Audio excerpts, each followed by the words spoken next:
Hello my friends and welcome back to another video where today we will be looking at 10 main characters we could see in the upcoming Amazon Lord of the Rings TV series. Of course, in the show itself, I doubt there will be a full 10 main characters, maybe a few like 4 or 5 and the rest be important characters with one probably leading character. But over all 5 seasons of the show, if they are going to show the Forging of the Rings and the downfall of Numenor, there will be a lot of main characters that we could see. So in today's video, we will be covering all the main ones in the Second Age. But without further ado, let's get right into it. In at number 10, we have Durin the 3rd and Durin the 5th.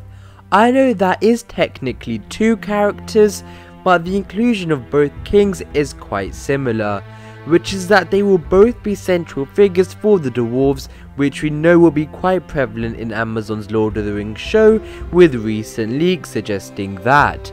So if we will be spending more time with the dwarves in the show, whether that be the mid or late Second Age, the 2 Durins will most likely be the biggest main dwarven characters we will see. Individually though, Durin the 3rd was the king of Khazad-dûm during the mid-Second Age and recorded around 1600 of the Second Age during the events and aftermath of the Forging of the Rings and the One Ring. So, showing the viewpoint of the dwarves and the race receiving the 9 rings of power, along with closing the doors during the sacking of Eregion, will be vital moments in the show, with Durin the 3rd being centre stage for both. Similarly, for Durin the 5th near the end of the Second Age during the events of the War of the Last Alliance, having a strong and important dwarven king to lead the race into battle and be involved in war preparations would be needed, so having Durin the 5th as a main character and as a figurehead of the dwarven army during the Last Alliance would be ideal. In at number 9 we have Elendil. Casting ourselves all the way over to the downfall of Numenor, the resistance of the faithful and their eventual escape is headed by Elendil with his father Amundil involved as well. But the main reason I have included Elendil over Amundil is because Elendil actually makes it to Middle-earth and his story continues. Elendil as one of the main characters would create a lens for the whole storyline of the Numenorian faction of the Faithful, the remaining Numenorians in the Island Kingdom that still worship the Valar and rejected the prominent invasion of the Sacred Lands. The leadership and figurehead of the Flight of the Faithful once the kingdom fell would be a massive moment and instrumental to the storyline of Elendil, who managed to escape and eventually in Middle-earth founded Arnor and Gondor, effectively the representative of the Numenorians during and after the downfall, especially in the War of the Last Alliance. In at number 8 we have Gil-galad, the first representative of the elves on our list. The power and importance of the High King of the Elves is unrivaled, with the Elven King residing in the Kingdom of Lindon whilst also being one of the most influential elves in the Second Age. Having Gil-galad as one of the main characters would show the viewers a viewpoint from one of the most important Elven kings, which we'll see in the show, where there are actually a few. The fact that he is a character which withstands the entire Second Age right up to the War of the Last Alliance would give the fans and potentially new viewers a character that they can bond and stick along with right up until the very end, which, spoiler alert, would make his death even more greater. However, often in television shows and movies, you tend to look closer to the characters around the king or the person in power and not the actual king himself. Which is why in at number 7 we have Elrond.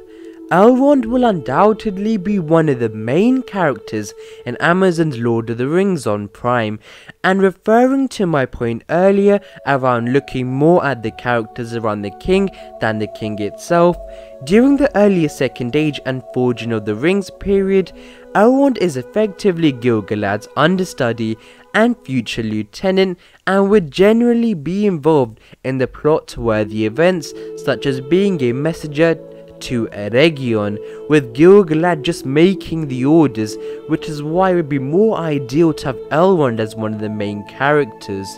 Also, the formation and kingdom of Rivendell, another noteworthy place for returning fans as well, will be important during later seasons later on. There are so many more powerful elves like Círdan, Gil-galad, Galadriel, Kelley Brimble, all around him, and in that sense of the elves, he serves as the more everyday character Amazon will want to try and have in their show if they want one with the elves. Also, similarly with Gil-galad, Elrond makes it all the way throughout the Second Age, even into the Third Age, so it would be a great idea to have a character fans will love and actually stick with right until the end.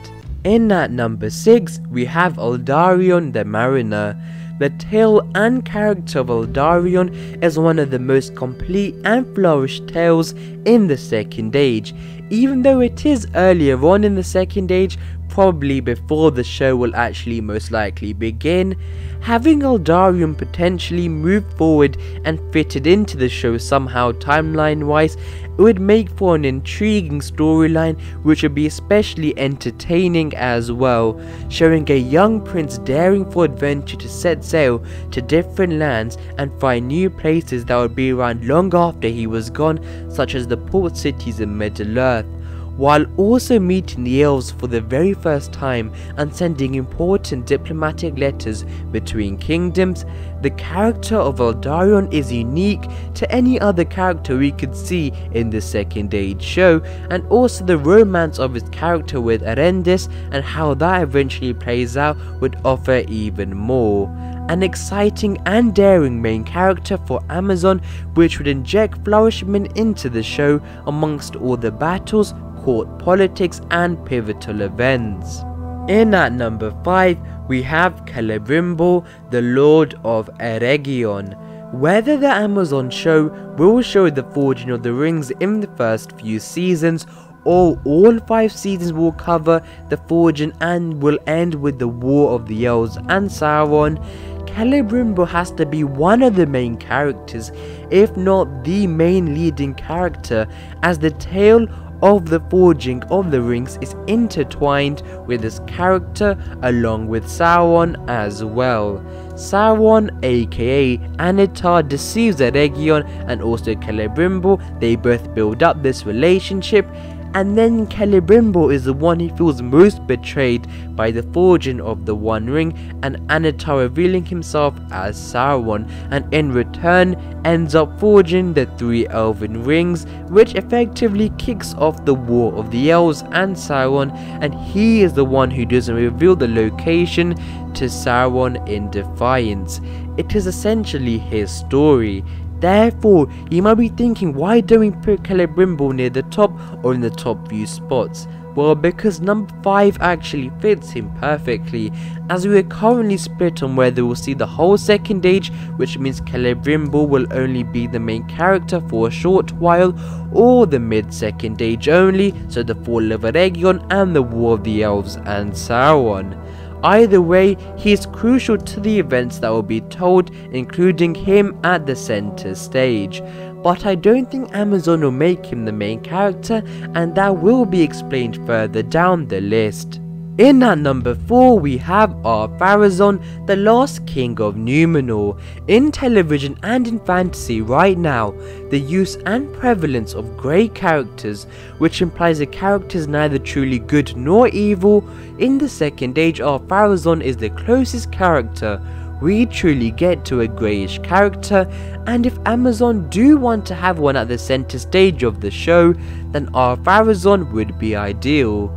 to show a character become corrupted and make ill decisions such as trust Sauron and to launch an attack on the Undying Lands, seeing a king become twisted to that extent and to the point where an entire kingdom submerges into the sea due to his direct actions, seeing the downfall of Numenor through the lens of Pharazon would add a further layer to the climactic, disastrous event. Playing on to the theme of the later Second Age, in at number 3 we have Isildur. The moment of Isildur not casting the ring into the fire will be one of the most massive finale moments, not only for the season but entire 5-season show as well, and following the character from Numenor and the flight from the fallen kingdom all the way to this climactic moment where a choice has to be made. Seeing the story of Isildur will only add more gravitas near the end. Also throughout the seasons and show, seeing the rise of Isildur from being the grandchild of Armendil and heir to Elendil, who at the beginning will be more important than Isildur, but then after the flight of the faithful, becoming the king of Gondor. In at number 2 we have Sauron/Annatar. Sauron will probably be the most recognizable character for returning fans and average watchers, but there are more reasons to have him as one of the main characters, as during both the Forging of the Rings period and downfall of Numenor, Sauron in the form of Annatar and deceiving both race of men and elves could be excellently portrayed by him being one of the main characters, especially during the Forging period if you don't want to reveal Annatar as Sauron. Normally you don't tend to make the villains the main or especially lead characters, having them as important characters yes, but truly following their story is normally unheard of, as we spend most of the time with the protagonists. However, Sauron does also spend a lot of time with the protagonist, and could be potentially argued that Amazon could perceive him as a protagonist when deceiving the elves. Who knows, that's another discussion. Therefore, I think there is some foundation to possibly have Sauron as one of the main characters, let alone just an important one like he already will be, just with the fact that he's already with the main characters and protagonists for long periods of time in the Second Age. In at number 1 is of course Galadriel. Morphy Clark, who is playing Galadriel, will undoubtedly be the lead character in the Amazon show, with it already being reinforced through the Observer, who confirmed the main character being Eldian, who is now being portrayed by Morphy Clark. Galadriel ticks all boxes, is around for the entirety of the Second Age, so we have a chance to go along with her story arc for all 5 seasons. She is recognizable to unaware or just regular viewers, and will be a pull marketing wise, as the viewers will have a character to instantly associate to. She's of course a strong female lead and character as well, with Amazon and Hollywood overall pressing for stronger female characters in lead roles, and Galadriel does just that, and is instrumental during the Forging and attains one of the 3 Elven Rings. So all in all is the perfect pick for Amazon and their Second Age show.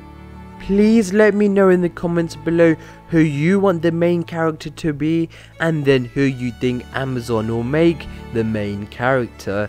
Thank you guys for watching, I really appreciate it. Please like and subscribe. But until the next video my friends, goodbye.